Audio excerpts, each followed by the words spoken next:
En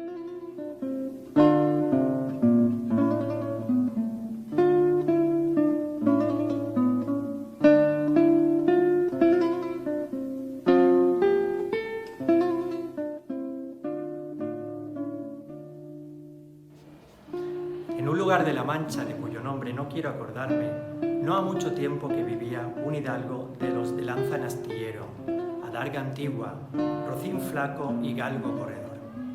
Frisaba la edad de nuestro hidalgo con los 50 años. Era de complexión recia, seco de carnes, enjuto de rostro, gran madrugador y amigo de la caza. Es pues de saber que este sobredicho hidalgo, los ratos que estaba ocioso, que eran los más del año, se daba a leer libros de caballerías con tanta afición y gusto, y llegó a tanto su curiosidad y desatino en esto, que vendió muchas fanegas de tierra de sembradura para comprar libros de caballerías en que leer. En resolución, él se enfrascó tanto en su lectura que se le pasaban las noches leyendo de claro en claro y los días de turbio en turbio, y así, del poco dormir y del mucho leer, se le secó el cerebro, de manera que vino a perder el juicio.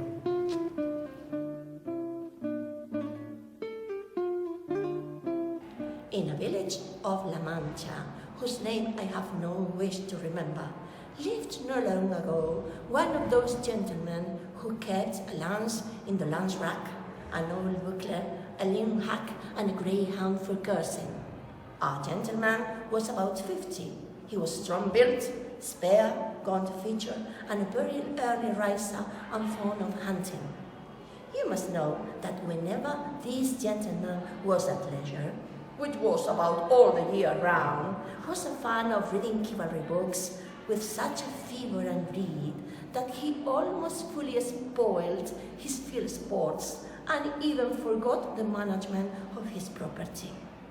His eagerness and nonsense led him to such an extent that he sold many acres of land in order to buy books of cavalry, and he brought home as many as he could get.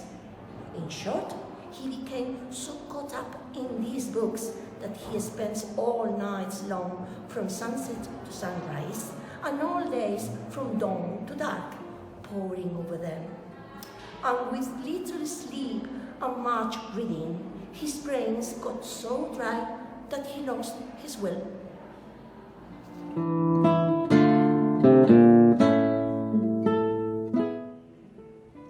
Dans une bourgade de la Manche, dont je ne veux pas me rappeler le nom, vivait, il n'y a pas longtemps, un hidalgo, de ceux qui ont lance au râtelier, rondache antique, bidet maigre et lévrier de chasse. L'âge de notre hidalgo frisait la cinquantaine. Il était de complexion robuste, maigre de corps, sec de visage, fort matineux et grand ami de la chasse. Or, il faut savoir que cet hidalgo, dans les moments où il restait oisif, c'est-à-dire à peu près toute l'année, s'adonnait à lire des livres de chevalerie avec tant de goût et de plaisir qu'il en oublia presque entièrement l'exercice de la chasse et même l'administration de son bien. Sa curiosité et son extravagance arrivèrent à ce point qu'il vendit plusieurs arpents de bonne terre à labourer pour acheter des livres de chevalerie à lire. Enfin, notre hidalgo s'acharna tellement à sa lecture que ses nuits se passaient en lisant du soir au matin et ses jours du matin au soir. Si bien qu'à force de dormir peu et de lire beaucoup, il se dessécha le cerveau de manière qu'il vint à perdre l'esprit.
de la Mancha de cuyo nombre não quero lembrar?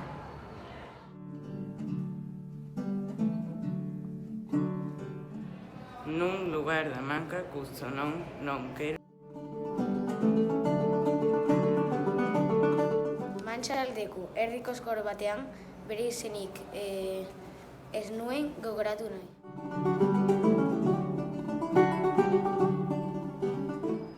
Într-un loc din La Mancha, al cărui nume nu vreau să-l amintesc.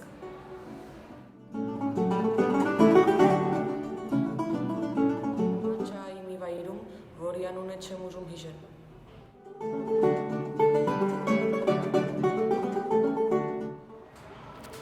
Rikish numshan de La Mancha ismen bujas aqra.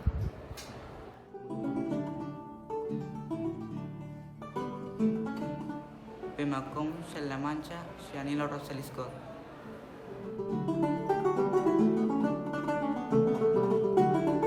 В одном месте Ла-Манша, название которого я не хотел бы вспоминать.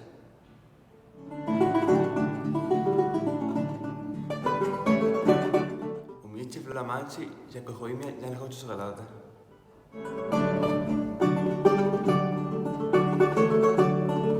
在拉曼恰的一个地方，我不想记住它的名字。